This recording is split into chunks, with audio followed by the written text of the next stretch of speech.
kuatkan hati. Negeri ini memanggilmu kawan, belajar bergerak berbagi untuk negeri. Guru penggerak majukan pendidikan, guru penggerak menghamba para murid, kreatif rancang pembelajaran, hargai potensi. Bismillahirrahmanirrahim. Assalamualaikum warahmatullahi wabarakatuh. Syukur alhamdulillah pada hari ini kita semuanya diberikan kesehatan dan kesempatan sehingga kita semuanya dapat berkumpul dalam rangka mengikuti desiminasi kami para calon guru penggerak untuk mendesiminasikan modul 1.4 yaitu aksi nyata mengenai budaya positif. Tak lupa salawat dan salam senantiasa kita haturkan kepada junjungan kita Nabi besar Muhammad Shallallahu Alaihi Wasallam yang senantiasa membawa kita menuju alam yang terang benderang sehingga kita sudah sepatutnya mengikuti ajaran-ajaran Nabi kita. Sebelumnya saya ucapkan terima kasih banyak atas kehadiran Bapak Ibu semuanya. Terima kasih sudah menyempatkan waktu untuk mengikuti kegiatan ini.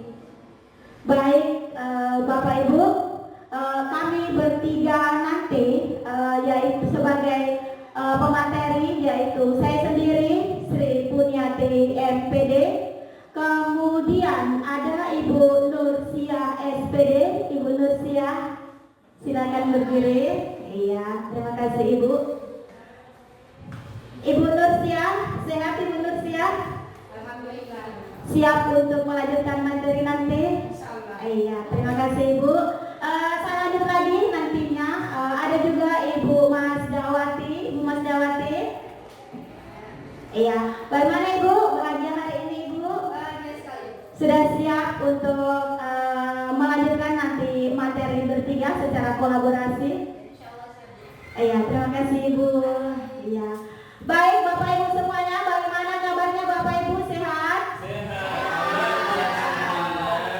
Bahagia hari ini Bapak Ibu? Iya, insya Allah Bapak Ibu, apakah Bapak Ibu siap untuk mendengarkan desiminasi kita ini nanti selama 3 jam Bapak Ibu? Siap? Siap. Ikhlas Bapak Ibu? Oke, baik, terima kasih Bapak Ibu. Mohon maaf ya, saya minum dulu. Just relax. Baik Bapak Ibu, di sini nanti kami akan menyampaikan aksi nyata kami mengenai modul 1.4 yaitu budaya positif. Seperti yang telah kita ketahui bersama bahwa di SMP Negeri 3 Papalang ini ada 3 calon guru penggerak. Saya sebagai calon guru penggerak melalui jalur yang namanya CDP Rekognisi. Kemudian ada Ibu Nursia dan Ibu Mas Dawati melalui program CDP reguler.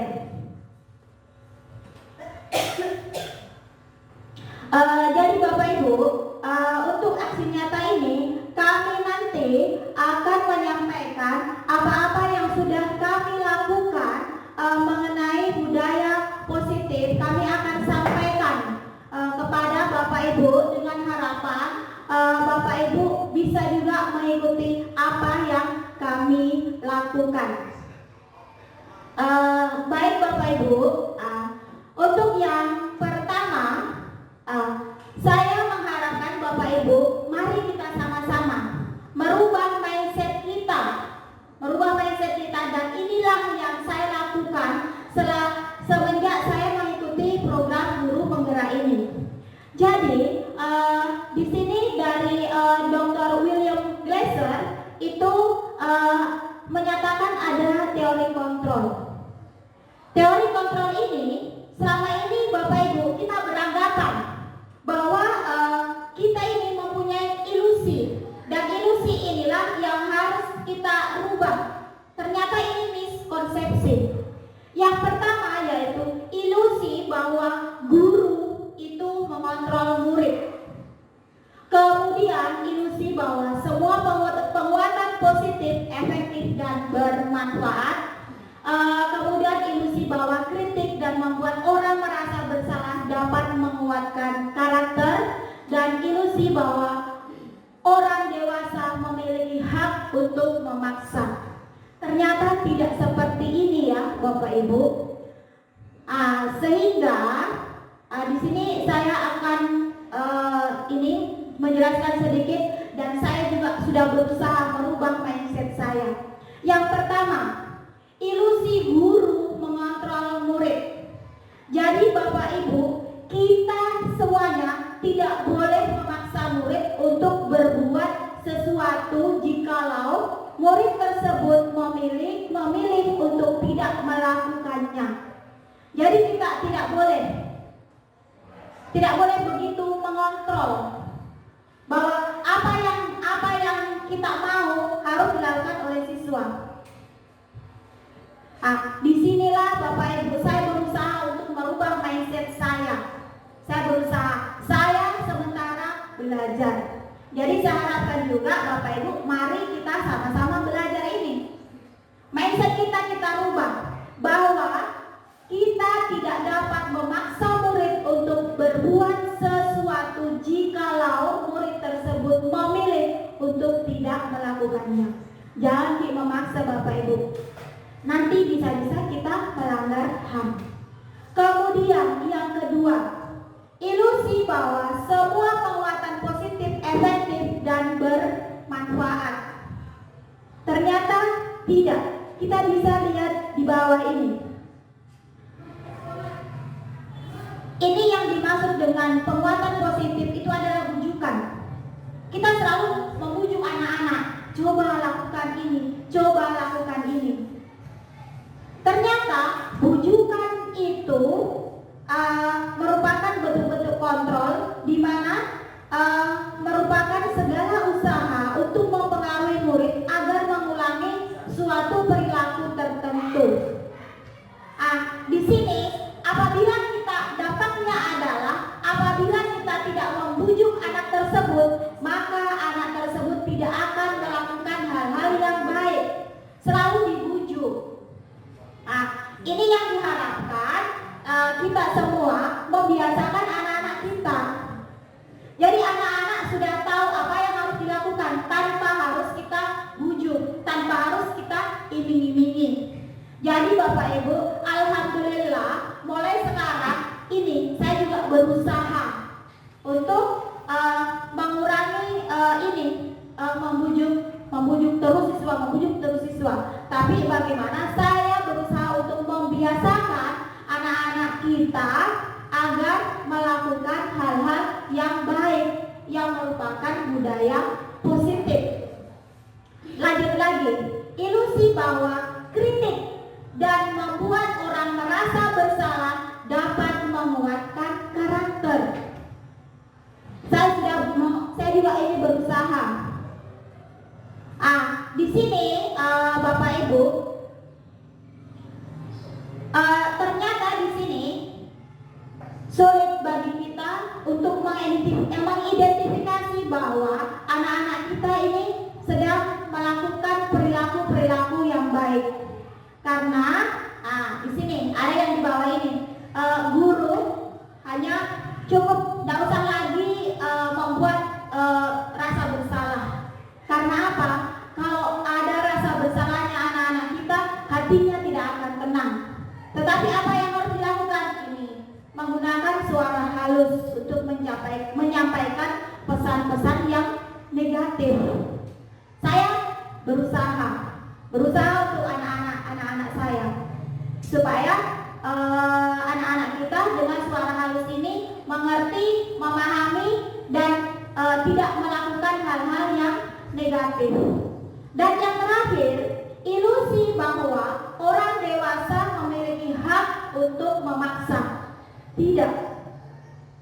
Kita sebagai orang dewasa, terutama sebagai guru, tidak boleh memaksakan kehendak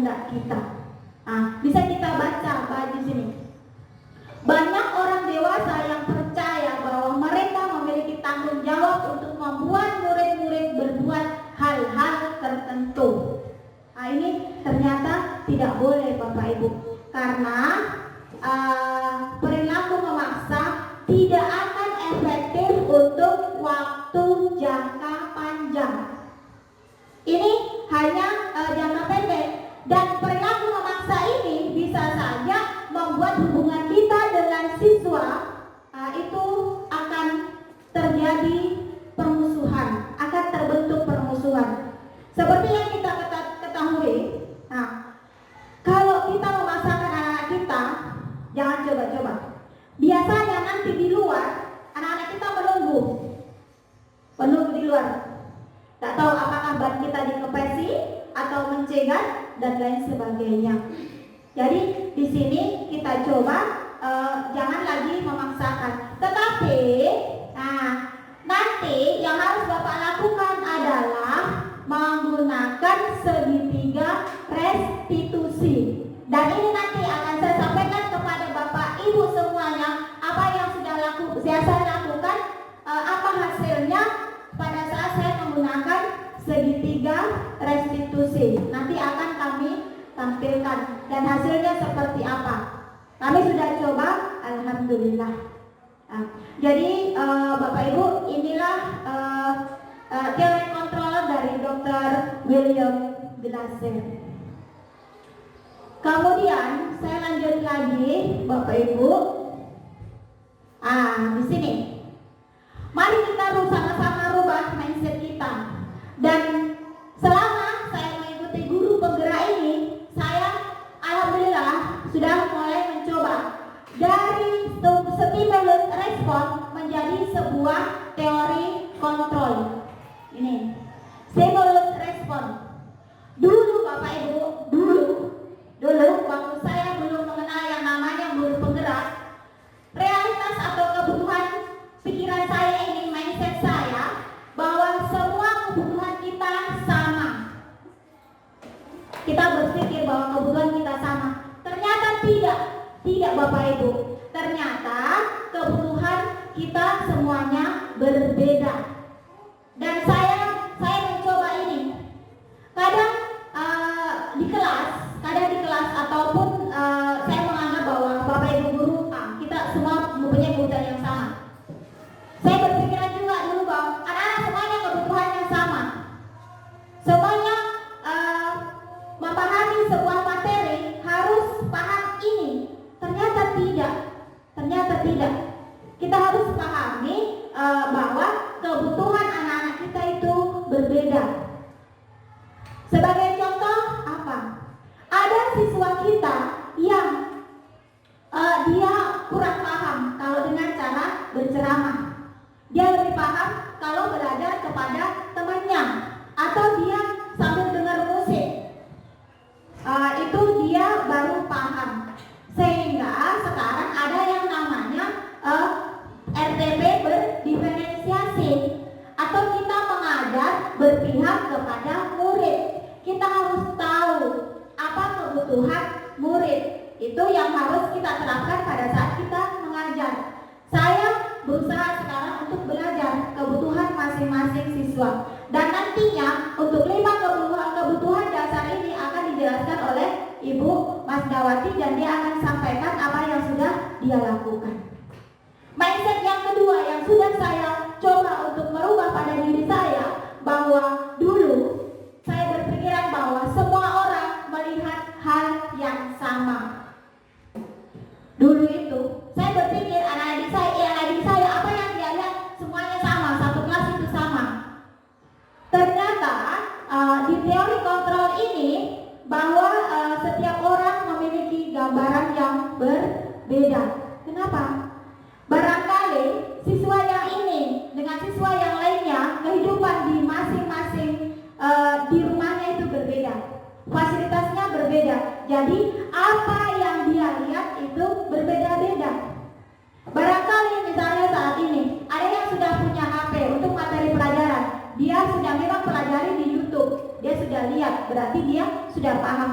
Ada juga yang kondisinya anak-anak kita itu dia betul-betul tidak tahu, sama sekali tidak tahu, harus kita tuntun pelan-pelan. Disinilah kita harus tahu bahwa anak-anak kita, oh si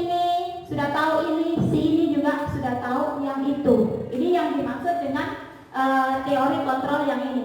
Yang ketiga, kita mencoba mengubah orang agar berpandangan sama dengan kita. Itu dulu Bapak Ibu. Sebelum mengenal guru penggerak, sebelum saya mengenal teori kontrol. Sekarang saya sudah berusaha untuk merubah mindset saya bahwa kita berusaha memahami pandangan orang lain tentang dunia. Karena pikiran kita berbeda-beda. Pandangan saya mungkin seperti ini, inilah dunia. Pandangan Bapak Ibu lain. Begitu ya dengan pandangan siswa kita. Kita hidup di zaman yang berbeda. Zaman kita dulu barangkali ini seperti ini, tapi dunia sekarang barangkali untuk anak-anak kita gampang dijelajah karena Google, jaringan, HP untuk mengakses semuanya itu sudah sangat mudah dilakukan oleh anak-anak kita. Pikiran saya dulu ini stimulus respon yang dulu perilaku buruk dilihat sebagai suatu kesalahan. Kita selalu mengatakan kalau buruk itu sebuah kesalahan. Anak-anak berbuat ini salah, ini salah. Ternyata di teori kontrol bahwa semua perilaku memiliki tujuan. Sehingga nantinya kalau kita sudah pelajari yang namanya segitiga restitusi, kita bertanya kepada anak kita, dia melakukan sebuah kesalahan itu sebenarnya apa tujuannya? Apakah dia membela dirinya?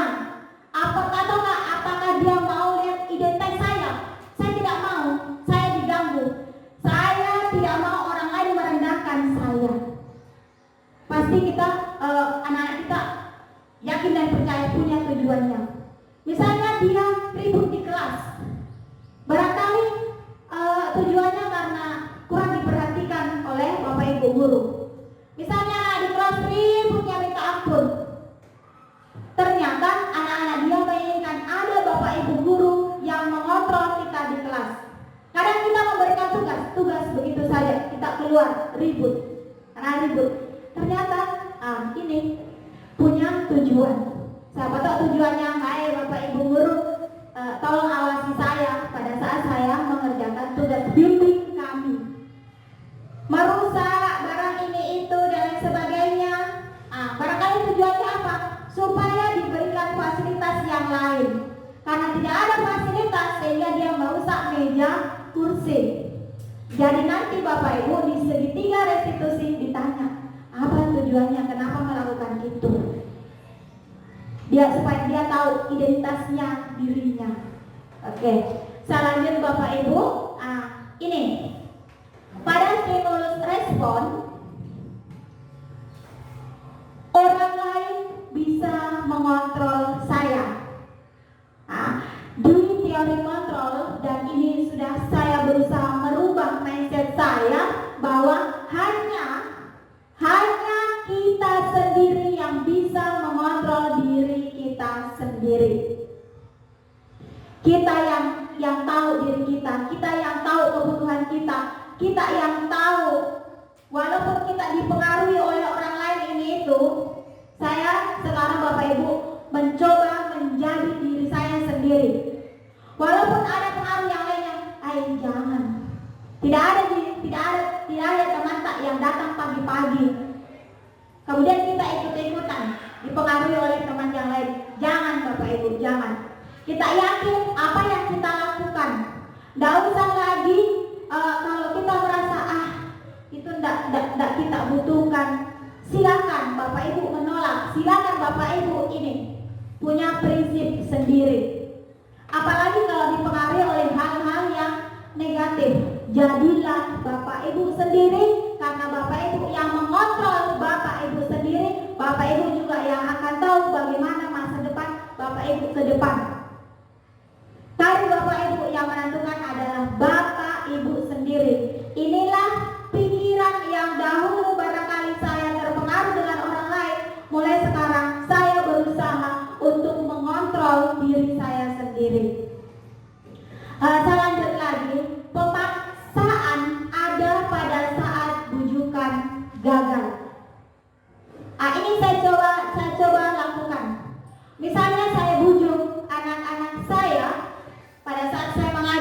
karena ini matematika, saya membujuk anak-anak saya agar menghafal perkalian matematika. Saya bujuk terus. Kalau dia tidak mau, saya merasa diri saya gagal. Itu dulu. Ternyata Bapak Ibu, dari kegagalan ini di teori kontrol bahwa kolaborasi konsensus menciptakan pilihan-pilihan baru. Saya sadar bahwa tidak semuanya anak-anak kita bisa kita bujuk sendiri. Barangkali maunya anak-anak kita dia diajari oleh temannya, tutor sebaya. Kalau gurunya kalau saya yang ajari, barangkali segan, tidak enak dan ini itu. Dan alhamdulillah ini yang sudah saya terapkan menggunakan kolaborasi ini, tutor sebaya ini pada saat saya mengajar di kelas. Saya menjelaskan di papan tulis, kemudian bekerja secara berkelompok. Ini kelompoknya Bapak Ibu, ini jangan lebih dari 4 orang. Kenapa? Saya lakukan itu tidak lebih dari 4 orang. Kalau lebih dari 4 orang, menurut saya ini itu tidak akan mengerjakan soal-soal, bisa saja ngobrol. Ini 4 orang ini yang sudah saya lakukan. Setiap pelajaran matematika ini duduknya saya atur.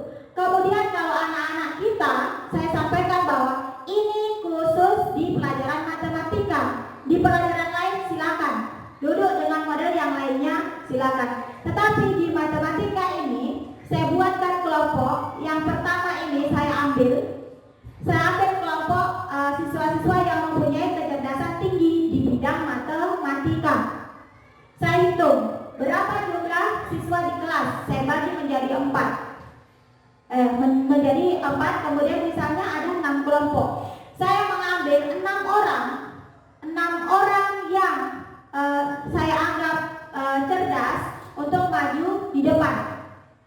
Ini 6 orang ini berdiri di depan. Kemudian saya mengambil lagi 6 orang berjajar, dia sebagai ketua kelompoknya. Saya ambil lagi 6 orang yang saya anggap rendah, yang saya anggap menurut saya pengetahuan mengenai matematikanya rendah. Saya bilang silakan maju 6 orang. Saya tunjuk 1, 2, 3, 4, 5, 6. Silakan pilih mana yang kira-kira yang bisa bekerja sama, tetapi hanya pilih 1, tidak boleh double. Berarti dalam kelompok tersebut sudah ada 2 orang yang dan ter. Setelah itu kan masih ada 2 orang. Masih ada 2 orang ini. Ini 2 orang yang tengah-tengah. Saya ambil 6 orang maju ke depan. Silakan pilih salah satu kelompok ini yang kira-kira bisa diajak kerjasama supaya nantinya dia bisa nyaman dan bahagia. Lanjut lagi, ambil lagi 6 orang lagi ke depan. Kita harus ingatkan bahwa jumlah dalam kelompok itu harus bervariasi antara laki-laki dan perempuan. Gitu. Setelah itu terbentuk berjejer satu kelompok ini 4 orang. Kemudian saya suruh duduk. Ini kelompok 1, kelompok 2, kelompok 3 dan lain sebagainya.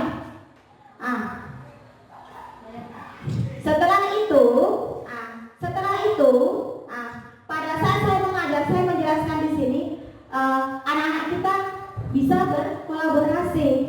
Tadi yang paling bisa ini itu mengajari teman-temannya yang lain, sehingga dalam satu kelompok ini bisa berkolaborasi, bisa bekerja sama, semuanya bisa paham. Kita juga Bapak Ibu guru menjadi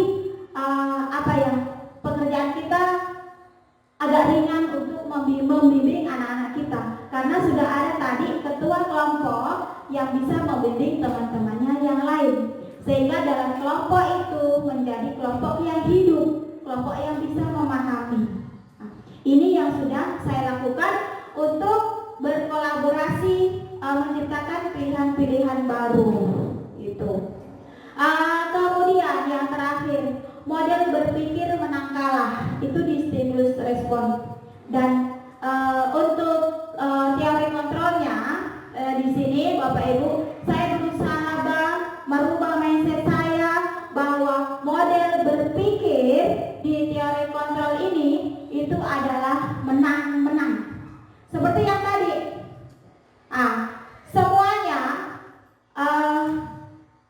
semuanya anak-anak kita tadi pada saat misalnya sudah selesai semuanya, itu saya anggap semuanya akan menang. Di mana menangnya? Semua kelompok-kelompok ini bisa mengerjakan soal-soal yang sudah saya berikan. Berarti semuanya menang, semuanya bisa. Hanya waktu yang membedakan. Walaupun misalnya waktunya hanya sekian menit. Jadi inilah Bapak Ibu yang sudah saya lakukan di kelas saya. Baik Bapak Ibu, saya lanjut lagi. Di sini ke makna disiplin. Makna disiplin ini Bapak Ibu tujuannya untuk menciptakan lingkungan positif, yaitu kita menerapkan disiplin di sekolah kita masing-masing, di sekolah kita ini Bapak Ibu. Kemudian ini Bapak Ibu, kita perlu bertanya kepada diri kita. Ayo, mari Bapak Ibu kita sama-sama merubah mindset kita. Kita tanyakan kepada diri kita, apakah bagaimana kita berperilaku, bagaimana kita melakukan segala sesuatu. Apakah kita melakukan sesuatu karena adanya dorongan dari lingkungan atau ada dorongan dari yang lainnya. Jadi untuk disiplin. Jadi disiplin nanti lama-lama kita rubah menjadi budaya positif. Kita sudah tidak lagi didorong karena ini, karena itu, tetapi kita usahakan dorongan dari dalam diri kita. Kita ikhlas melakukannya menjadi sebuah budaya positif. Ini yang berusaha saya lakukan walaupun belum sempurna. Dan di tahun 2023 ini Bapak Ibu, mari kita sama-sama merubah hal-hal yang dahulu barangkali kurang, yang dahulu barangkali pikiran kita yang kurang disiplin dan lain sebagainya. Mari kita disiplinkan diri kita menjadi sebuah budaya positif.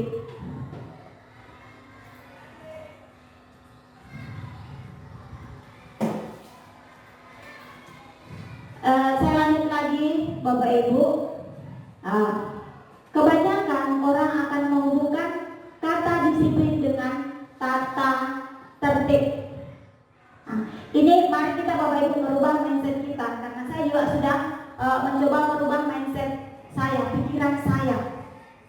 Jadi saya berharap kita sama-sama merubahnya menjadi disiplin ini menjadi sebuah budaya positif.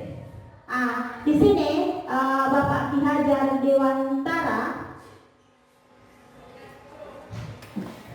disiplin ini kita rubah menjadi sebuah kemerdekaan. Di sini, di mana ada kemerdekaan, disitulah harus ada disiplin yang kuat. Jadi Bapak Ibu, dikatakan merdeka, kita semuanya dikatakan merdeka apabila kita sudah berusaha untuk mendisiplinkan diri kita tanpa dorongan dari orang lain. Bukan karena ada tata tertib, bukan. Tetapi diri kita, hati kita. Sehingga di sini ini bahasanya yang dari Ki Hajar Dewantara itu mengartikan bahwa merdeka tidak hanya terlepas dari perintah, akan tetapi juga cakap buat memerintah diri kita sendiri. Mari kita perintah diri kita sendiri. Saya berusaha walaupun sampai hari ini usaha saya kadang gagal. Saya akan berusaha untuk walaupun tidak piket yang sudah dibuat seharusnya kita harus lakukan. Ini yang saya coba diri kita. Saya berharap di tahun 2023 ini saya bisa merubah diri saya. Karena saya mengikuti guru penggerak ini, saya ingin menjadi pemimpin pembelajaran. Saya ingin menjadi teladan bagi teman-teman yang lain. Tetapi Bapak Ibu, manusia tidak ada yang sempurna. Kadang niat ada, tetapi untuk melakukan itu kadang ada saja halangan. Tetapi Bapak Ibu, saya akan mencoba, insya Allah saya akan berusaha ini. Saya coba sedikit untuk ikhlas melakukan hal-hal yang baik, untuk ikhlas menjadi teladan bagi teman-teman semuanya. Saya akan berusaha. Jadi hal-hal yang tidak baik yang saya lakukan jangan dilihat, tutup saja, tutup mata Bapak Ibu, lihat apa yang baik yang sudah saya lakukan dan silakan Bapak Ibu lakukan juga. Saya lanjut lagi Bapak Ibu. Di sini Bapak Ibu, di guru penggerak yang saat ini juga sama dengan yang ada pada PMM, nilai-nilai kebajikan. Nilai-nilai kebajikan mengenai profil pelajar Pancasila. Saya berusaha Bapak Ibu untuk menerapkan ini, profil pelajar Pancasila ini ke dalam hati saya sendiri. Kenapa saya menjelaskan di sini? Karena saya inginkan apa yang saya lakukan, apa yang saya pahami ini saya sampaikan kepada Bapak Ibu dan Bapak Ibu juga melakukannya. Profil pelajar Pancasila ada beriman, bertakwa kepada Tuhan Yang Maha Esa dan berakhlak mulia. Kemudian mandiri, bernalar kritis, berkebinekaan global, bergotong royong dan kreatif. Untuk ini Bapak Ibu, yang pertama Bapak Ibu, beriman dan bertakwa. Saya berusaha, barangkali pikiran saya ini, karena untuk beriman dan bertakwa ini, yang dahulunya Bapak Ibu saya kurang bersyukur. Mindset saya kadang saya kurang bersyukur, selalu mengeluh.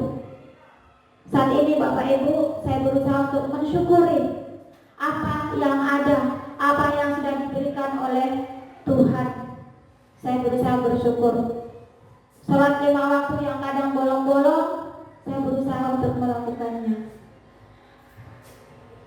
Kemudian pikiran-pikiran saya yang selama ini barangkali saya berpikiran buruk kepada orang lain, saya berusaha untuk menutup mata dan saya melihat potensi yang ada pada diri Bapak Ibu.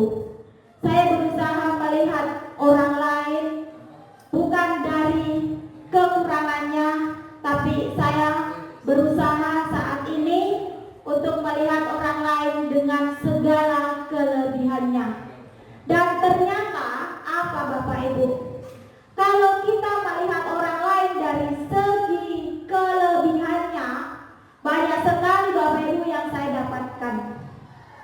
Misalnya Bapak Ibu yang mempunyai IT bagus, saya belajar dari beliau. Saya melihat teman saya yang mempunyai karakter yang sangat baik, yang penolong, yang ikhlas. Saya berusaha untuk belajar juga bagaimana menjadi orang seperti beliau. Kemudian mandiri. Mandiri ini Bapak Ibu, alhamdulillah saya sudah coba lakukan. Saya mengikuti guru penggerak ini secara mandiri, timbul dari hati saya sendiri. Begitu juga saya mengikuti kegiatan kegiatan-kegiatan yang lain. Tanpa diperintah, kalau saya mau, saya akan lakukan sendiri. Tidak ada lagi dorongan dari orang lain. Saya sudah berubah mindset saya. Saya harus mandiri sendiri, nggak usah lagi disuruh ini. Itu yang coba saya lakukan. Saya selalu berusaha. Tapi yang namanya manusia, kembali lagi, tidak ada yang sempurna. Saya juga berusaha untuk berpikiran kritis, melihat hal-hal, sehingga saya bisa menyaring mana yang baik saya lakukan dan mana yang tidak. Bergotong royong, saya berusaha senantiasa berkolaborasi dengan Bapak Ibu, berkolaborasi dengan orang lain di luar, supaya nantinya saya tidak ketinggalan dan saya bisa merdeka. Untuk kreatif Bapak Ibu, saya berusaha untuk menjadi guru yang bisa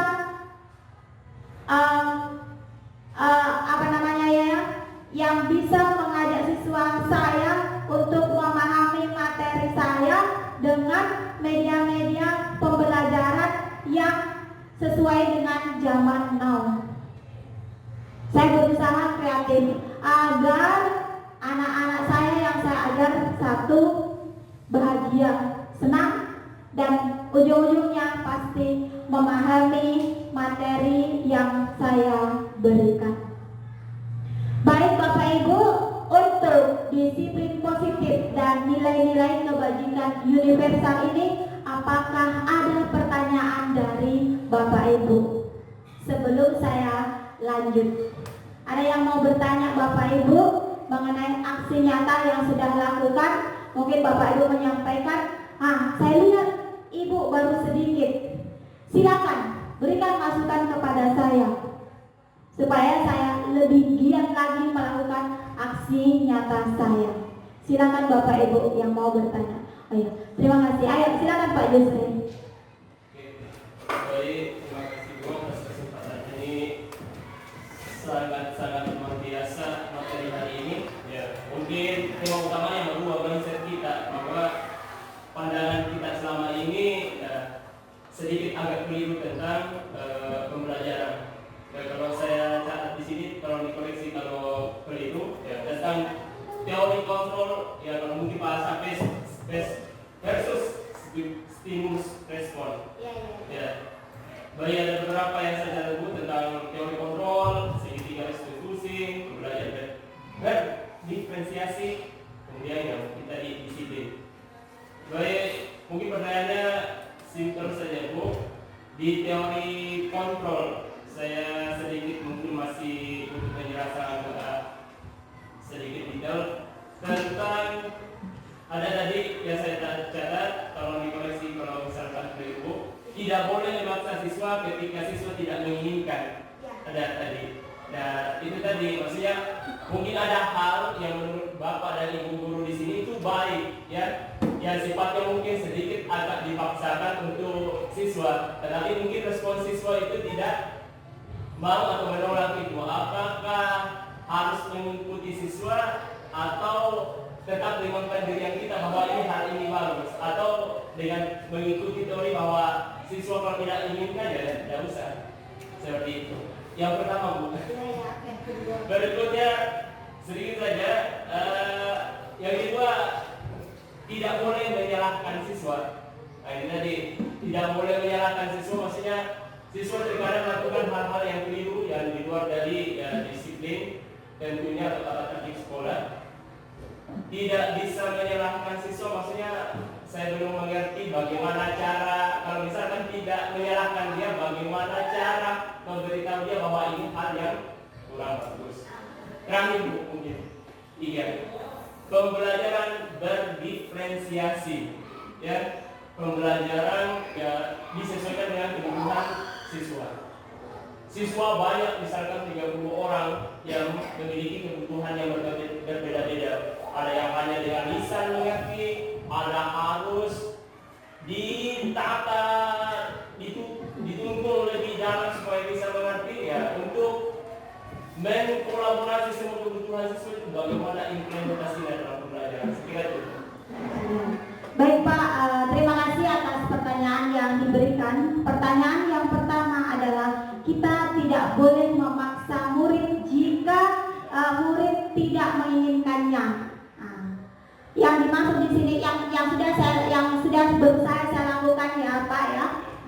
Yang dimaksud di sini yang sudah saya lakukan bahwa misalnya ada kan anak-anak kita misalnya bukan pas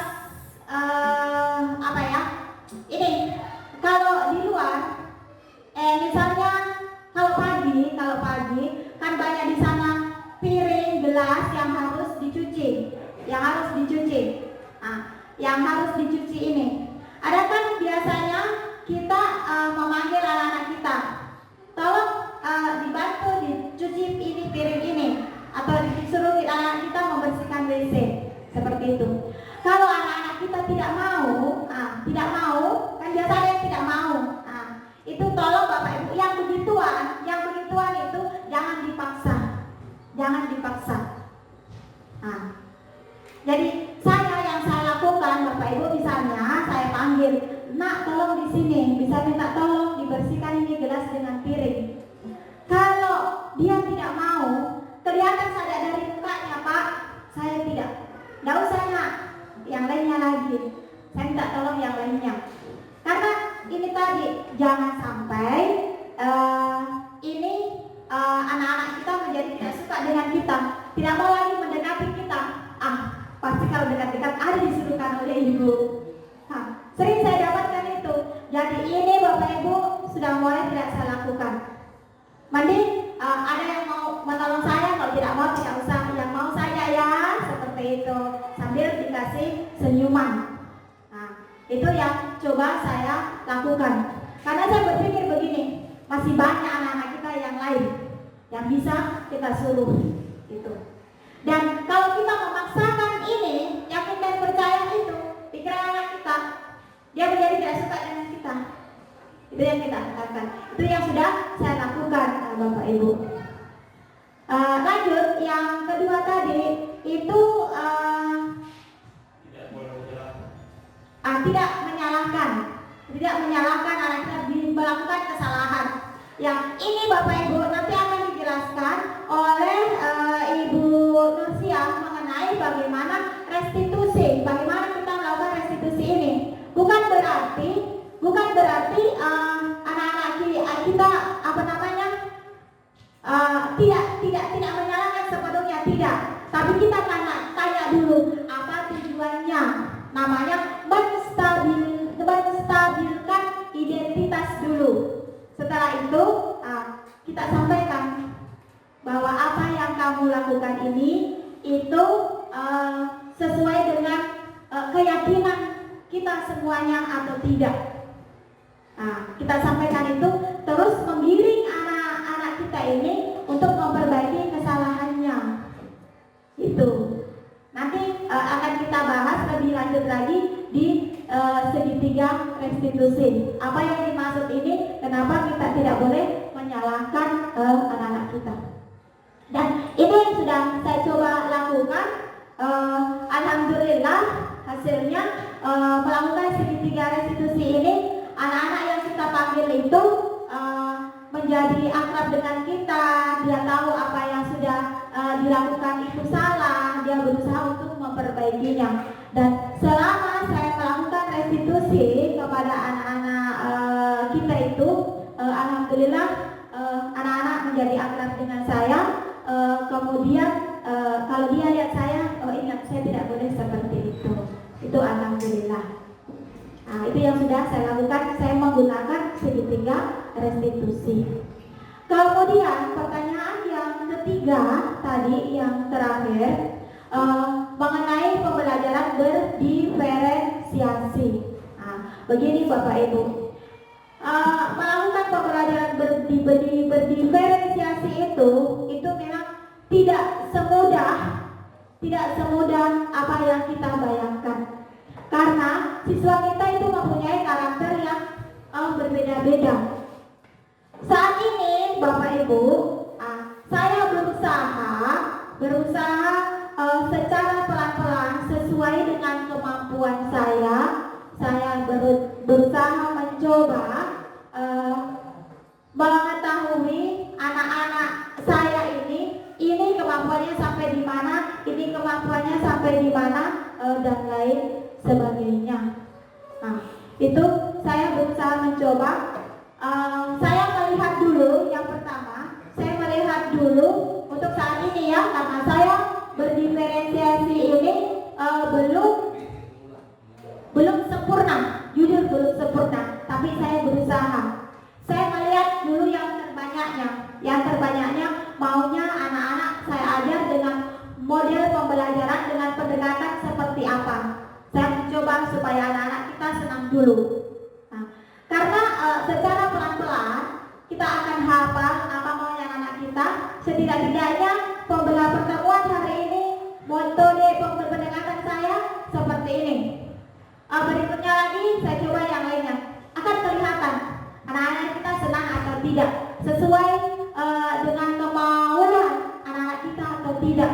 Dan alhamdulillah seperti yang saya jelaskan yang tadi, dengan menggunakan pendekatan tadi berkelompok, menggunakan tutor sebaya, anak-anak merasa senang. Dia lebih paham. Karena saya tanya, bagaimana kalian suka dengan pembelajaran seperti ini? Iya, senang Bu.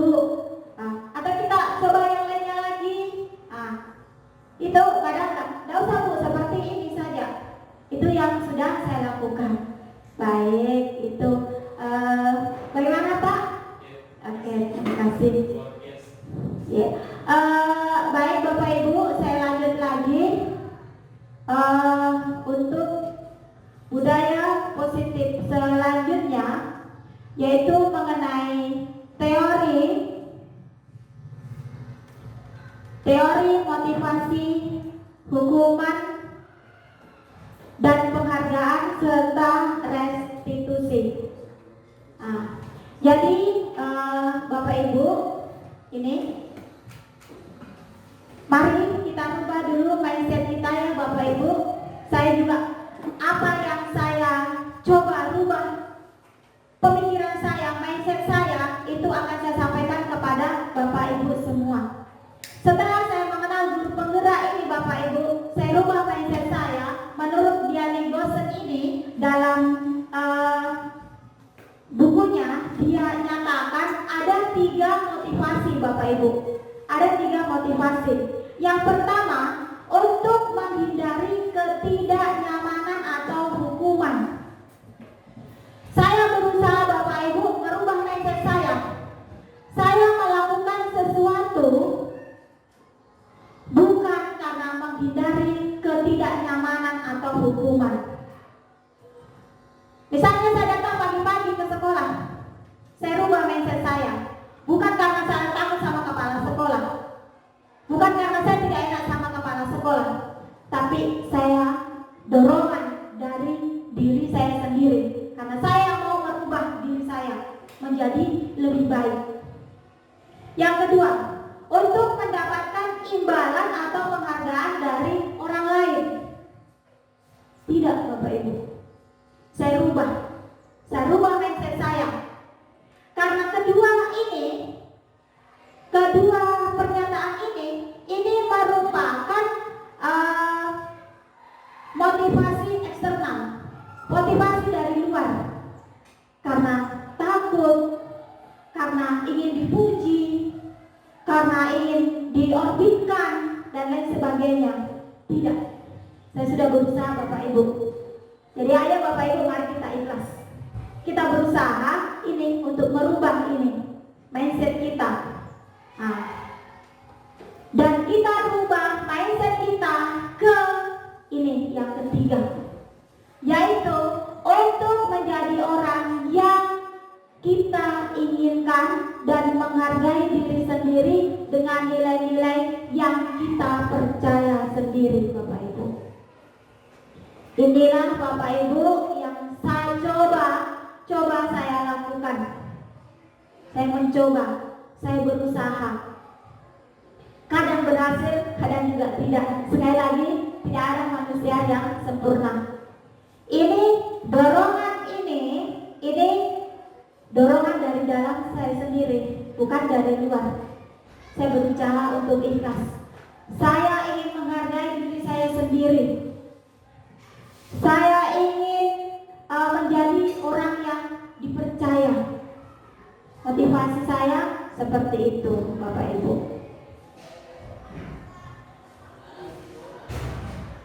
Saya lanjut lagi.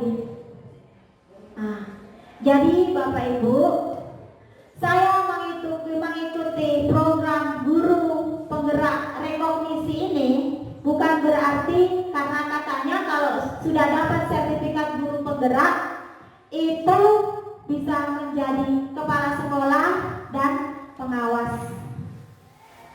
Motivasi saya sekarang sudah tidak seperti itu, Bapak Ibu. Karena saya ingin merubah diri saya untuk menjadi seorang pemimpin pembelajaran.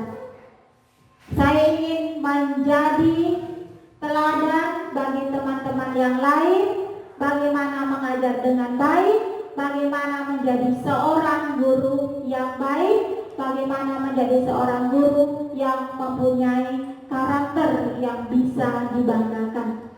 Itulah motivasi saya, Bapak Ibu. Dengan mengikuti guru penggerak ini, Bapak Ibu, alhamdulillah saya sudah mulai paham. Mindset saya yang dulu yang kurang-kurang bagus sekarang alhamdulillah. Jadi saya harapkan Bapak Ibu kalau bisa terbuka nantinya ini angkatan berikutnya, Bapak Ibu mendaftar. Yang umurnya melebihi 50 tahun silakan mendaftar pengajar prakteknya. Yang penting mendaftar dulu. Lulus tidaknya itu sebuah proses. Mari kita sama-sama mendaftar Bapak Ibu supaya kita berkolaborasi ini, nyaman berkolaborasi untuk mengikuti program guru penggerak.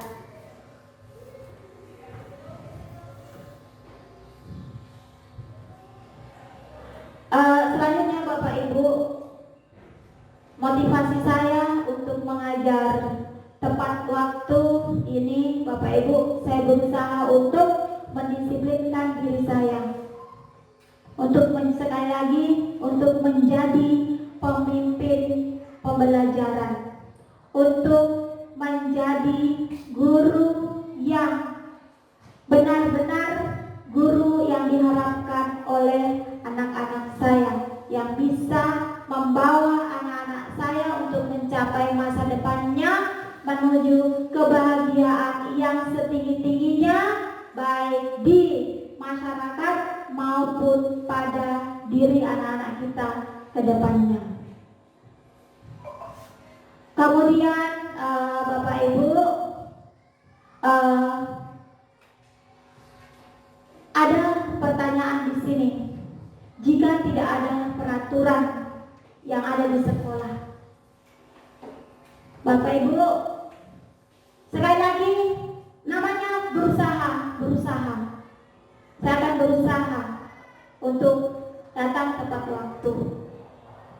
Dan saya berharap ini di tahun 2023 saya bisa merubah diri saya menjadi lebih baik. Bapak Ibu, saya lanjutkan lagi.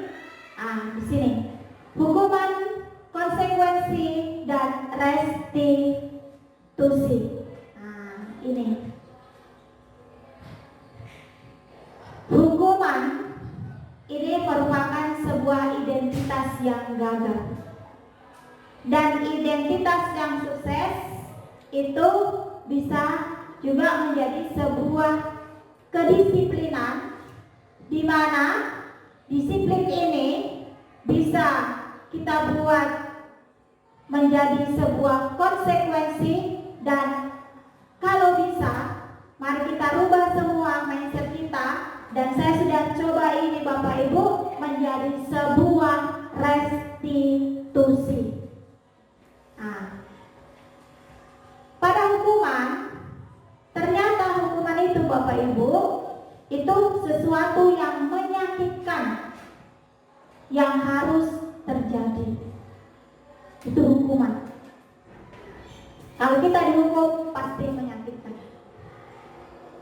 Kalau kita menghukum anak-anak kita pasti menyakitkan. Lain lagi kalau kita membuat konsekuensi kepada anak-anak kita.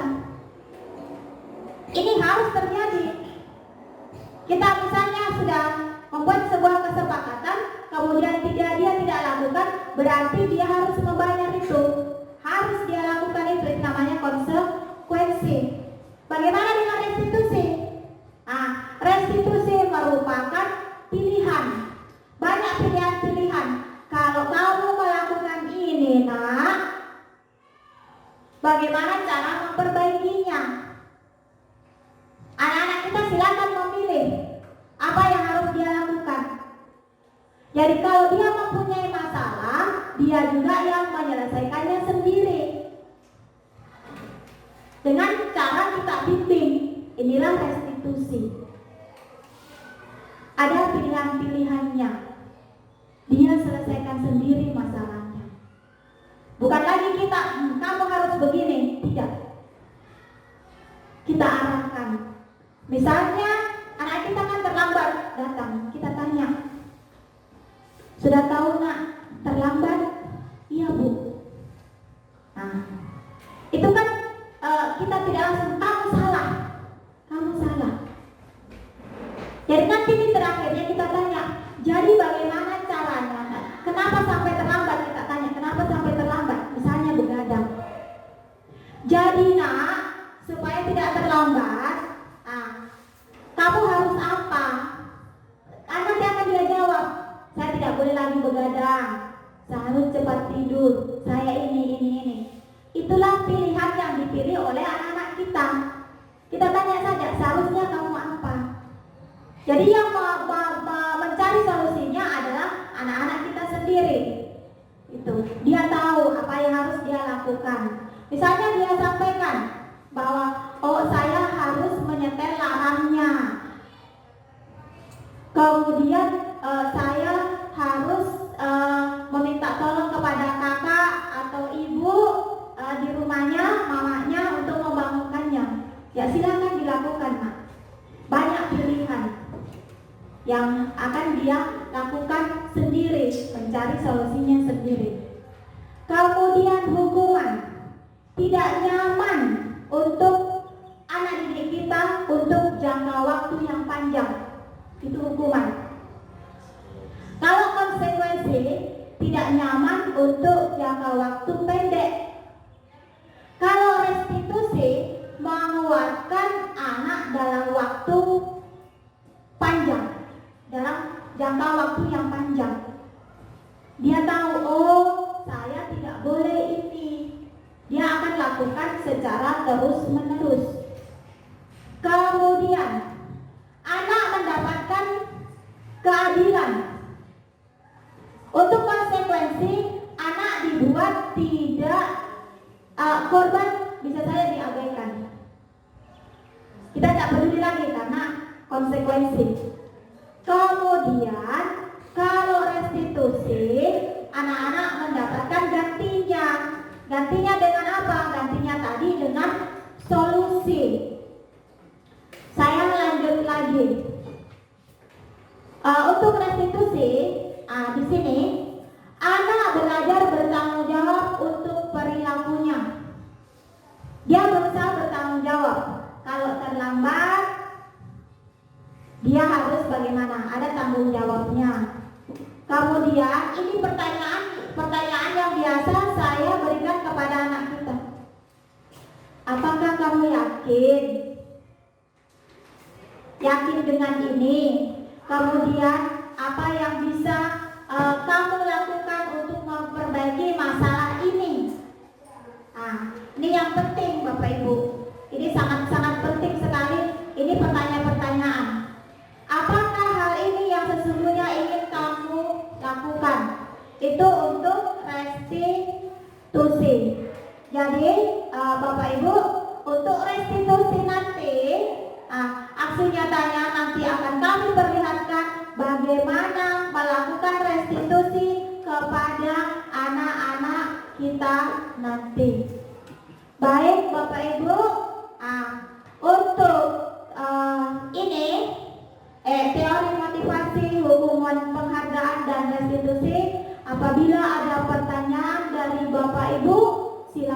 disampaikan.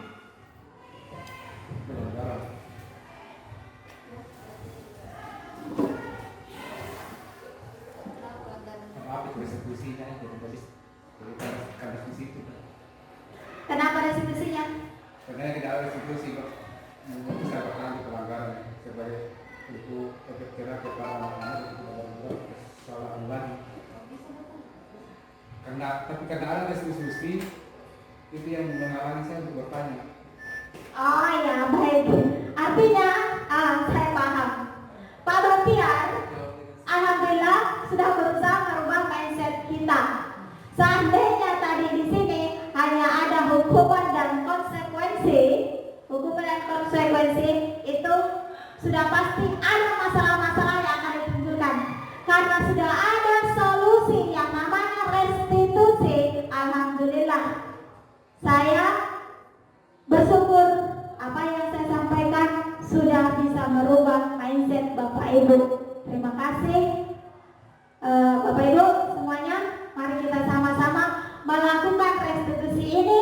Jangan lagi menjadi hukuman dan konsekuensi, tapi pilihlah jalan untuk menyelesaikan permasalahan mengenai anak-anak didik dengan melakukan restitusi. Baik Bapak Ibu, yang terakhir ada pertanyaan? Pak Saidi barangkali? Tidak ada, alhamdulillah. Bapak Ibu semuanya, terima kasih untuk waktunya Bapak Ibu. Selanjutnya akan saya serahkan kepada Ibu Masdawati atau Ibu Nursia untuk melanjutkan materi selanjutnya. Bapak Ibu sambil menunggu pemateri berikutnya, silakan dimakan kuenya, silakan diminum tehnya. Yang mau tambah teh, kopi dan kuenya silakan diambil Bapak Ibu. Kita santai ya Bapak Ibu. Kemudian mohon maaf ya Bapak Ibu kalau materi yang saya ajarkan di sini itu ada yang kurang berkenan di hati Bapak Ibu. Nanti kita lanjut lagi pada diskusi berikutnya. Silakan Ibu Nursia atau Ibu Masdawati. Bismillahirrahmanirrahim. Wassalamualaikum warahmatullahi wabarakatuh.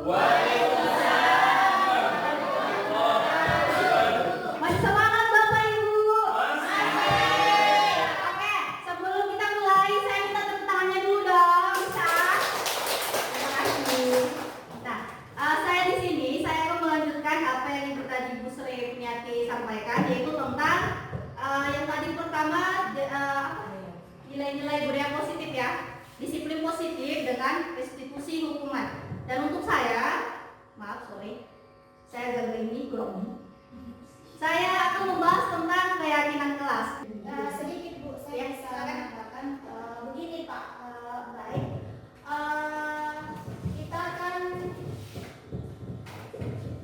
Saat ini karena adanya kegiatan ini, semoga Bapak Ibu semuanya kembali ke tadi, mari kita sama-sama merubah mindset kita. Kan Bapak sudah melakukan idenya dari Bapak, kemudian Bapak menawarkan kepada siswa kita. Sekarang mari kita balik.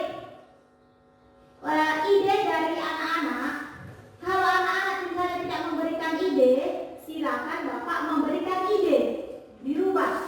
Yang dahulunya Bapak duluan memberikan ide, sekarang dirubah dari anak-anak kita dahulu. Kalau anak-anak sudah tidak mempunyai ide, Bapak Ibu silakan kasih masukan sehingga itu menjadi sebuah keyakinan. Nah, itu yang harus kita rubah. Jadi apa yang sudah Bapak lakukan itu sudah mengarah ke keyakinan kelas. Hanya prosesnya saja itu yang perlu dirubah. Gitu. Nah, seperti itu Pak. Terima kasih. terima kasih Bu Sri atas masukan tambahannya dan juga Ya, terlepas dari apa yang ditanyakan Pak Yusri, di bagaimana mengkonversi ya. Mengkonversi yang tadi ada Bisa tidak?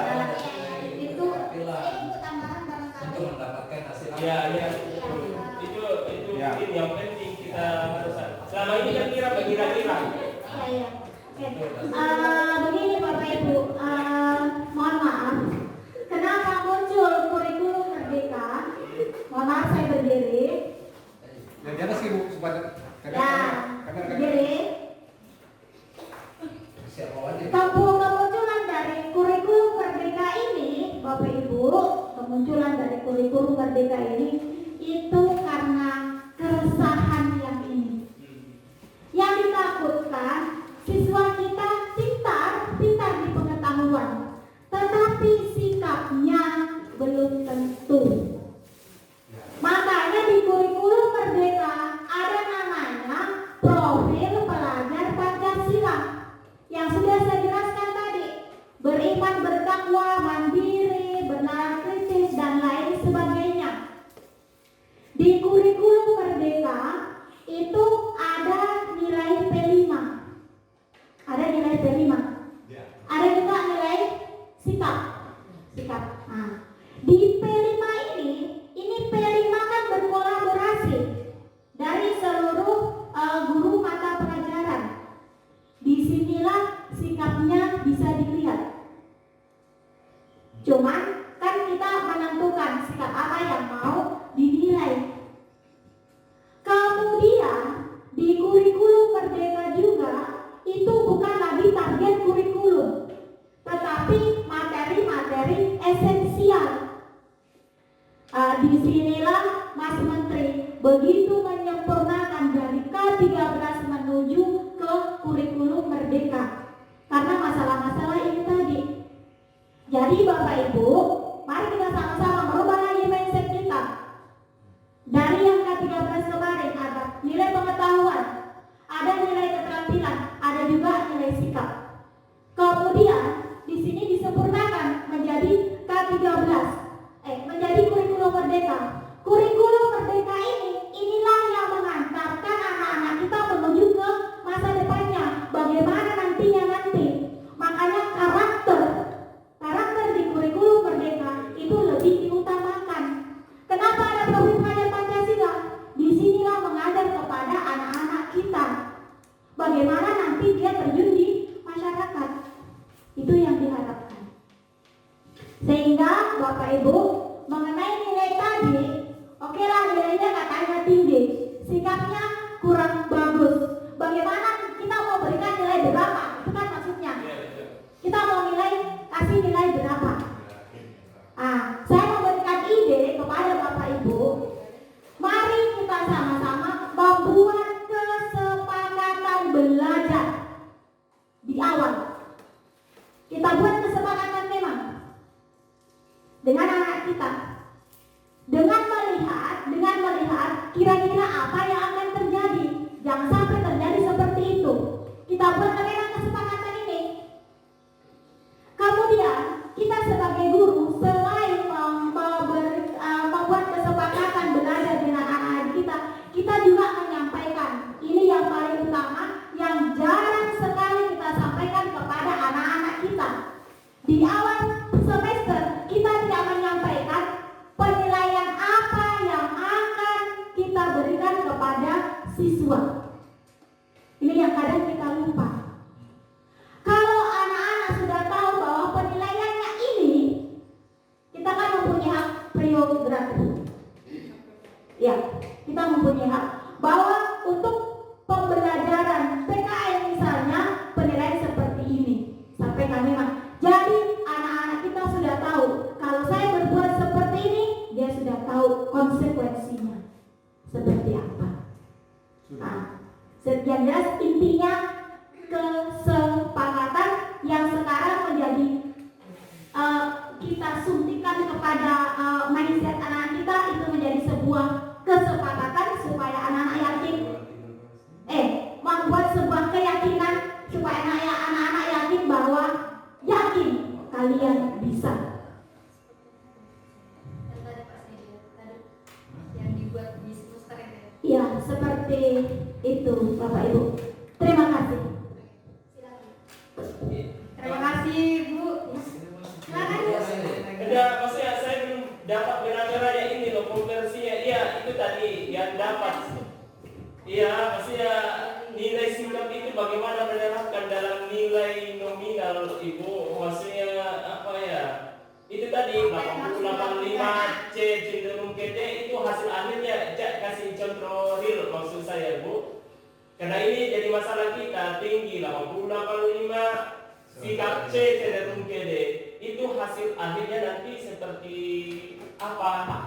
Hasil akhir nilainya itu jadi berapa? 80 atau kurang 70 atau Oke, bagaimana? kita dalam bentuk nilai. Ya kita kan di rapor dalam bentuk nilai. Iya, oke begini. Makanya saya bilang tadi Bapak Ibu, nah, saya bilang tadi, Oke lah, yang lalu biarlah berlalu. Nah, yang ke depan ini mumpung baru semester awal, ayo kita sama-sama membuat tadi keyakinan tadi, kesepakatan dan kita sampaikan. Misalnya, Bapak Ibu menyampaikan, kalau kalian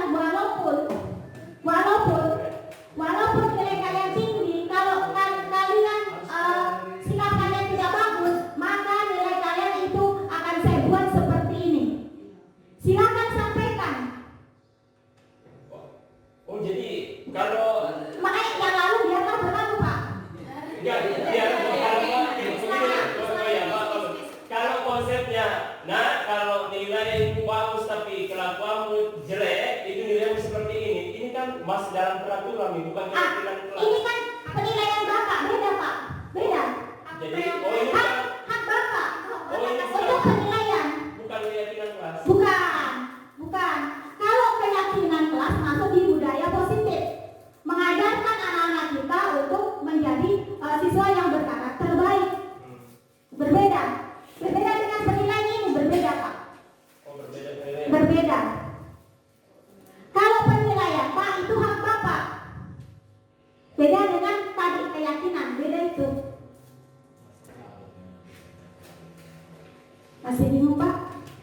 Iya, bingung sih. Ya oke, kita bersiap. Oke, Ya. penilaian itu hak prerogatif dari seorang guru. Oke. Ya, tapi disampaikan memang Pak. Ya, Disampaikan memang supaya anak-anak tahu. Ya, mumpung kita Disampaikan memang. Kalau Bapak tidak menyampaikan, pasti anak-anak akan protes. Dia membawa ini. Nah, ini bukti nilai saya. Bahkan ada orang tua siswa protes. Saya melihat nilai anak saya. Ya. Nah, tapi kalau sudah ada penyampaian bahwa penilaiannya seperti ini, nah, itu sudah tidak akan lagi protes. Ya, Gitu. iya. Makanya saya minta itu bukti konkret karena sebetulnya saya dari semester awal dan sebelum saya mengajar itu begitu terus Bu. Saya pokoknya nilaimu bagus tapi kelakuanmu pasti akan berpengaruh.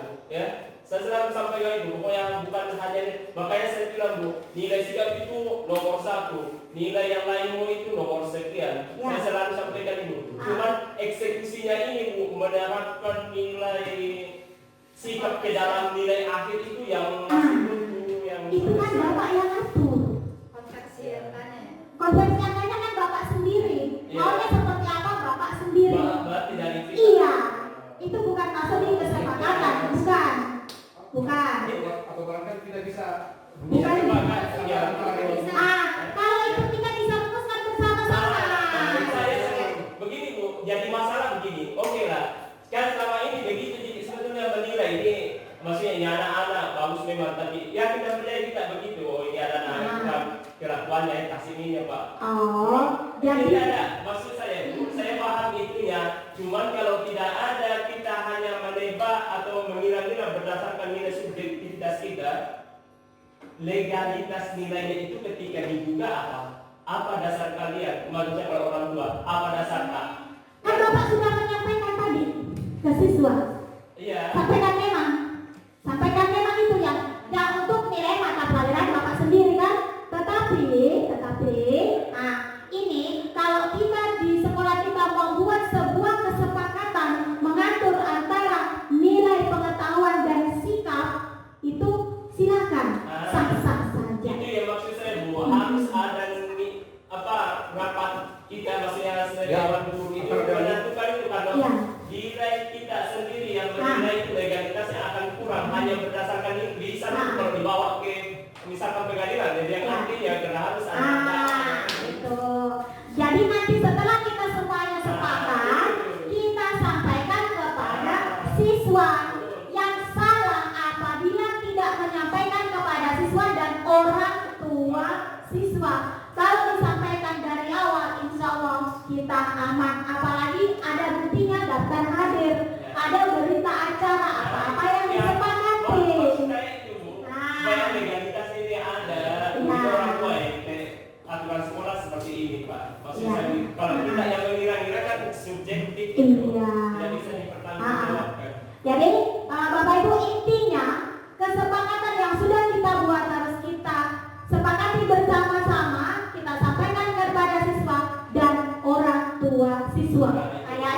Edi mau sekali bertanya, silakan.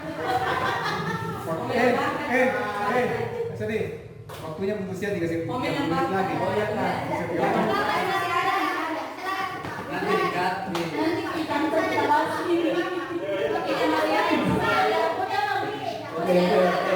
Oke. 5 menit saya. Ya, ya. Oke. Yang pertemuan kita kali ini cukup seru. Iya, iya. Kalau saya bisa minta satu bulan kita akan seperti ini. Ini kan nanti kita. Hah? Ini kan namanya ini kan apa namanya? Masing-masing itu berbeda pendapat. Tadi disampaikan oleh Pak Suryadi dia minta itu kasih akhirnya. Ya. Lanjut. Sesuai dengan pengalaman saya tadi saya sudah dengarkan beberapa pendapat Ibu Seri. Memang pengalaman saya kemarin ini anak yang kritis ya, tentang tadi nilai, hubungan tentang nilai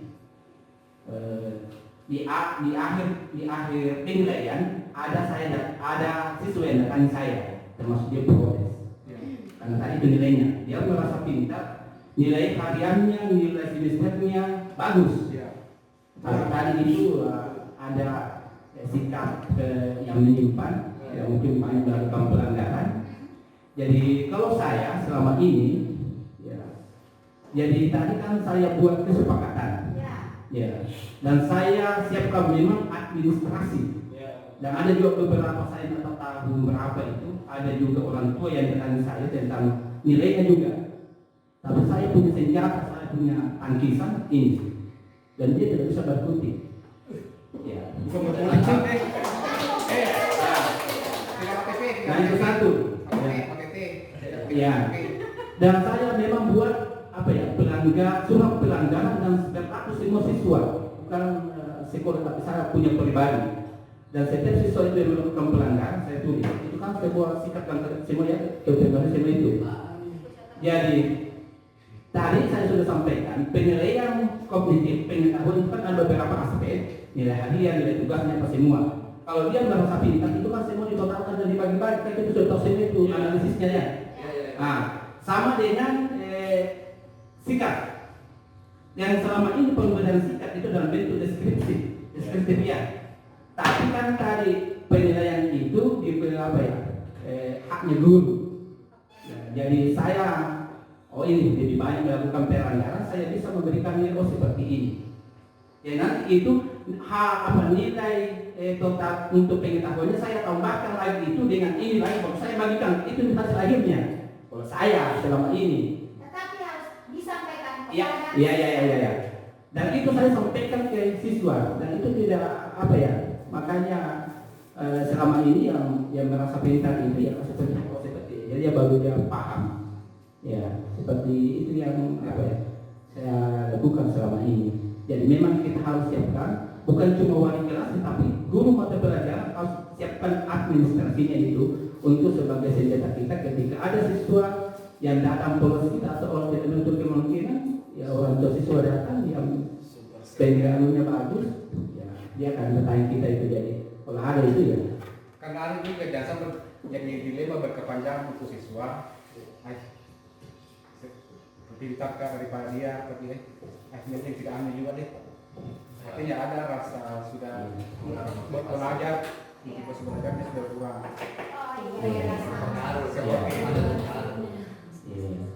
Kemudian juga sedikit tadi ini kan baru juga apa saya alami tadi pagi. Ya, pagi ini pengalaman lagi.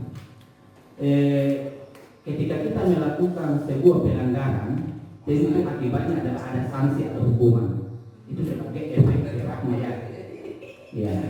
Kalau selama ini yang kita lalui selama ini kan ada siswa yang dikembalikan kepada orang tua, itu kan termasuk apa ya, efek jerak atau hukuman? Konsekuensi. Bukan efek jerak. Bukan efek jerak. itu konsekuensi. Konsekuensi. Maka saya bilang selama ini ya Bukan efek jerak yang lain. Itu peraturan sekolah itu. Tidak, kan ada tiga aturannya, ada dijelaskan Ibu ya, ada tiga, ada hukuman, konsekuensi sama restitusi. Oke, masih dilanjut. Silakan Pak. Restitusi, konsekuensi sama hukuman. Silakan Pak. Oke, lanjut. Tadi ada siswa.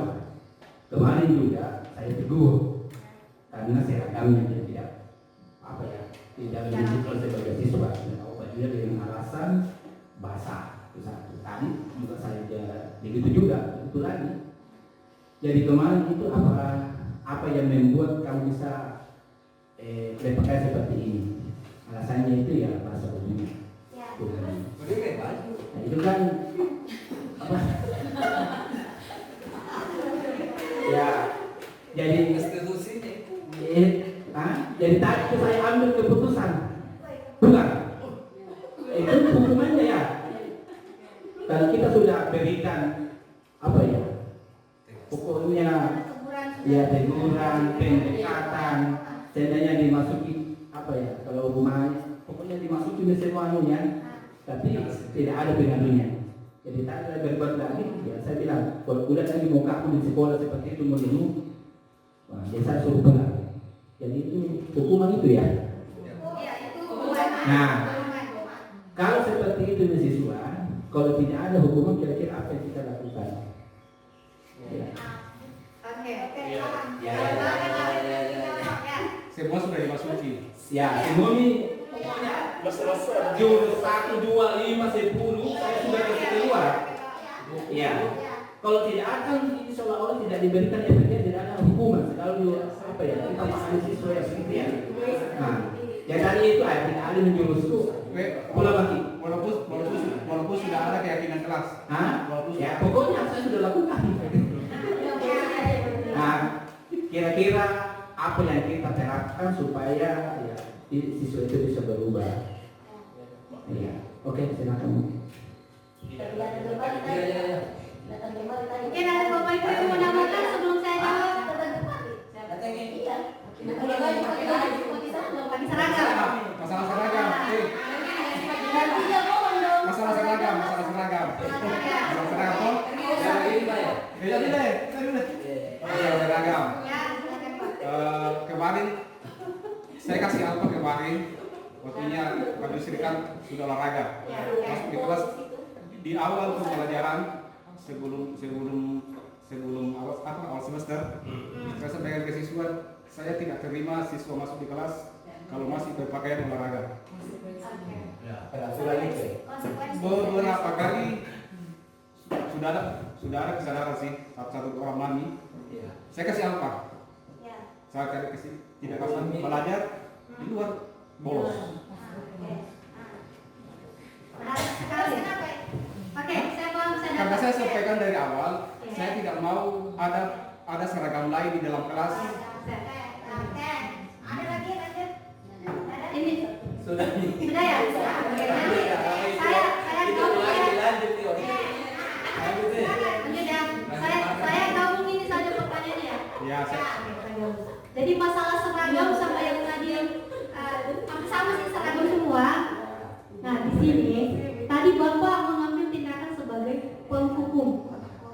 Penghukum. Tapi dasarnya kan Iya. aturan sekolah. Iya, aturan sekolah. Penghukum begini. Saya tidak bilang seharusnya. Kan kemarin sudah didapat Pak, tidak pakai seragam. Seharusnya di situ kita berlakukan belum sih. Di situ berlakukan restitusi. Anak ini kenapa? Bapak sudah lakukan yang tahap pertama karena katanya bajunya basah. Katanya bajunya basah. Nah, harusnya Bapak lanjut lagi.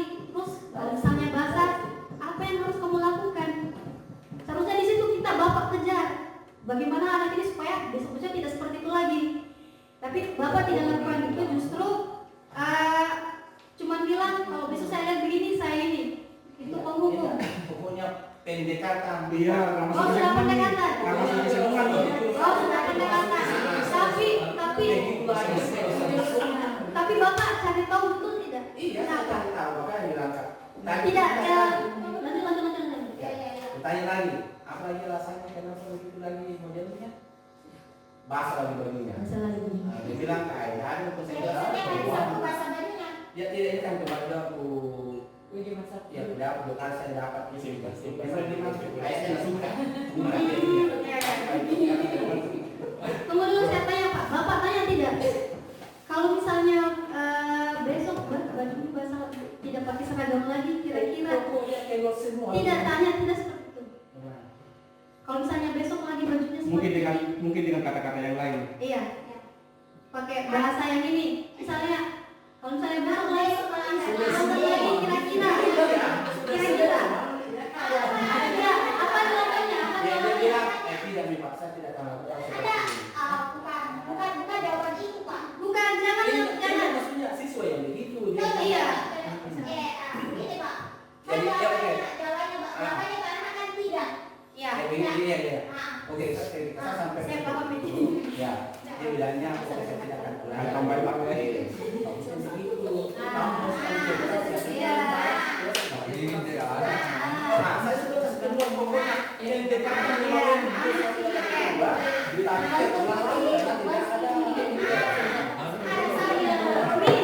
Miss di situ Pak. Ada Miss di situ, ada di situ. Dia cuma bilang saya tidak akan begini lagi, tapi Bapak lupa. Caranya bagaimana tidak seperti ini? Bagaimana caranya? Saya mau tanyakan tak? Tidak Pak, maksud saya begini dengan berbahasa begini. Bagaimana caranya supaya tidak basah lagi? bajunya? Iya, bagaimana caranya dia supaya bajunya tidak basah? Apa yang harus dia lakukan? Tapi kalau itu kasus berulang terus, Makanya di sini Pak, kita tanyakan anak-anak. Kita tanya konsekuensi dari dia. Kita minta dia yang kasih dirinya konsekuensi. Misalnya saya tidak pakai baju ini, apa yang harus saya lakukan? Kalau saya bilang suruh saya pulang Pak, oke, suruh pulang.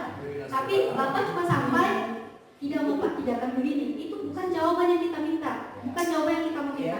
Tapi bagaimana cara supaya hari ini tidak pakai seragam yang salah? Harus seragam hari ini. Kalau alasannya karena basah, masa iya basah terus? ya itu kita buktinya kembali. Ya, kembali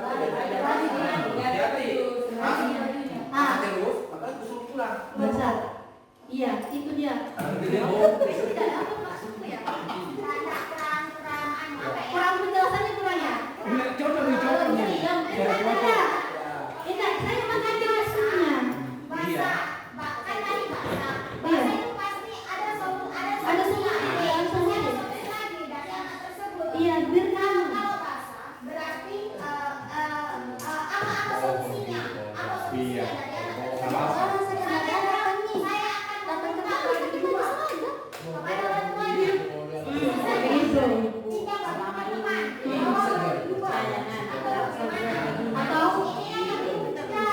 Atau besoknya jangan dicuci, besok mau dipakai hari ini cuci. Itu. jelas seperti itu. Terus setelah ini. Setelah pelaksanaan seperti kata begitu, ternyata terpulang lagi buktinya tadi.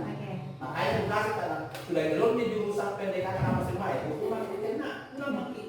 Ya betul. Terus sudah ditanya Pak, kenapa dia suka baju seperti itu? Karena ternyata dari teman-teman ternyata bohong. Ya itu Iya. kan saya tanya, kenapa pakai baju begitu kita? Jadi kita memang lembut ya. Iya. Nah, kayak bahasa ini untuk bangko, kenapa bisa bahasa solusi? Oke, jemur ya, ternyata toh kasih solusi. yang kasih solusi siapa? Bapak atau dia? Ya saya. Itu salah, dan bukan salah, keliru. Bukan salah, keliru. Iya. Jangan anak yang bilang kita yang kasih solusi, tapi biarkan mereka yang kasih solusi. Kan kata tadi diajarkan dia bertanggung jawab sama apa yang ini kayak dengan kelas ya. Oke, mungkin ini bisa dijelaskan lebih rinci di Ibu Nursia masalah restitusi ya. Karena ini materi saya masih ada. Pada siswa. Ya. Oke, buat disampaikan nih. Pada siswa. Oke, kita break atau bagaimana? Hari ini begitu banyak antusias Bapak Ibu pertanyaan-pertanyaan hebat dan luar biasa yang kita lakukan pada diskusi diseminisasi pada hari ini. Terima kasih saya ucapkan. Saya lanjutkan kepada Ibu Nursia untuk melanjutkan segitiga restitusi ya Ibu ya. Oke. Assalamualaikum warahmatullahi wabarakatuh.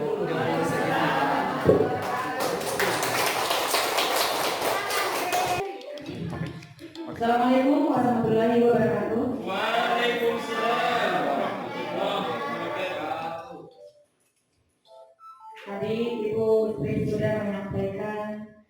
nilai kebajikan, kemudian dilanjutkan oleh saudari Bu Masnawati tentang keyakinan kelas. Selanjutnya saya akan lanjutkan materinya tentang 5 posisi kontrol. Saya sedikit Bu, karena saat ini masih ada waktu. Saya akan memberikan tambahan. Mohon maaf karena kami sama-sama harus berkolaborasi, bekerja sama, sama-sama saling menjelaskan, karena ini inti penting dari kegiatan hari ini adalah bagaimana kita bisa melakukan sebuah restitusi. Jadi restitusi ini, restitusi yang lengkap itu ada 3 langkah. Ada 3 langkah. Yang pertama adalah menstabilkan identitas. Mohon maaf Bu, sambil saya bicara, mohon dibuka di situ SIM PKB Ibu yang video supaya nanti bisa ditayangkan. Karena itu biasanya orang lebih paham melihat video. Tapi nanti yang ditayangkan Bu yang langsung saja di menit 1:56. Yang pertama tadi langkahnya, kalau kita mau lengkap, yang pertama adalah menstabilkan identitas. Setelah kita menstabilkan identitas, kemudian kita validasi tindakan yang salah, dan langkah yang ketiga adalah menanyakan keyakinan. Ini adalah restitusi yang lengkap. Tetapi tidak semua siswa itu kita berikan restitusi secara lengkap dengan 3 langkah. Bisa saja kalau pelanggaran tidak terlalu berat, langsung ke poin ketiga bisa. Langsung menanyakan keyakinan. Tergantung dari yang kita restitusi. Apakah kita bisa langsung ke poin ketiga? Tidak masalah. Karena yang paling penting adalah menanyakan keyakinan supaya ada solusi pilihan yang akan dilakukan oleh siswa kita. Halaman 2 Bu. Bapak Ibu, aksi nyata yang sudah lakukan, saya ingat pada saat itu ada siswa kita membawa HP berada di belakang sini. Saya mendapatkan itu, saya panggil. Ada yang mau datang, ada yang tidak. Mereka semuanya takut, pertama takut sekali. Tidak bisa, jangan dihukum ini itu. Enggak, nak sini. Kan tadi Pak Yusri mengatakan bahwa ada yang tidak mau menjawab. Tetapi ternyata dengan cara saya halus, dengan menggandeng, tidak apa-apa, nak sini saja. Saya cuma mau tanya-tanya saja.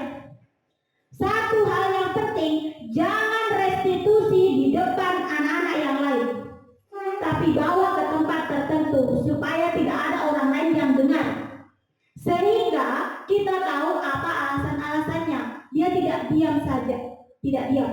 Kalau kita cuma berdua, insya Allah dengan kata-kata yang kita begitu halus, kita membawa diri kita seakan-akan kita yang menjadi dia, insya Allah itu anak-anak kita akan terbuka apa masalahnya, kenapa dia lakukan itu. Dan alhamdulillah restitusi pada saat itu berhasil, alhamdulillah. Saya bercanda sama anak-anak, kenapa bawa HP, apa tujuannya ini. Pertama takut. Terus saya dengan cara humor saya bilang, bahagia hari ini, tidak apa-apa nak, ini. Kemudian saya lakukan ini mulai dari langkah pertama sampai langkah ketiga. Ternyata Bapak Ibu, besoknya yang lari hari itu, besoknya menghadap kepada saya, Bu, saya juga yang bawa HP kemarin. Dia kayak menyerahkan diri. Saya bersyukur dong. Kenapa kamu yang datangi saya, nak? Dia bilang begini, Bu, kita kira kemarin Bu kita hukum ini itu. Ternyata tidak. Mengirangi temanku, tidak, jadi tanya-tanyain saya sama ibu. Semuanya mengaku. Dan ini saya merasa bersyukur. Oh, ternyata restitusi kalau betul-betul kita jalankan, kita berhasil. Kalau betul-betul kita jalankan sesuai dengan kemauannya siswa juga, cara kita bertanya. Itu aksi nyata yang sudah saya lakukan. Jadi Bapak Ibu begini, untuk hari ini dan kedepannya, karena kita sudah tahu restitusi, apa salahnya kita semuanya mencoba. Apa salahnya mencoba? Kita coba dulu, apakah restitusi yang kita lakukan berhasil atau tidak. Kalau kita berhasil, kita tidak berhasil misalnya, kita bertanya lagi kepada diri kita, langkah apa yang salah? Adakah sikap saya atau pertanyaan saya yang membuat siswa tidak terbuka dengan masalah-masalahnya? Nah, disinilah yang saya juga biasa kurang telaten. Saya yang kurang telaten menghadapi anak-anak kita, tidak telaten bagaimana ini mencari akar permasalahannya. Itu yang saya lakukan. Yang jelas sudah saya lakukan, alhamdulillah berhasil. Yang lainnya itu yang belum berhasil karena restitusi yang saya lakukan itu belum lengkap, itu belum berhasil. Tapi kalau sudah lengkap, yang sudah saya lakukan, sekali lagi saya sampaikan kepada Bapak Ibu, alhamdulillah sudah berhasil. Jadi intinya itu, apa salahnya mencoba? Terima kasih.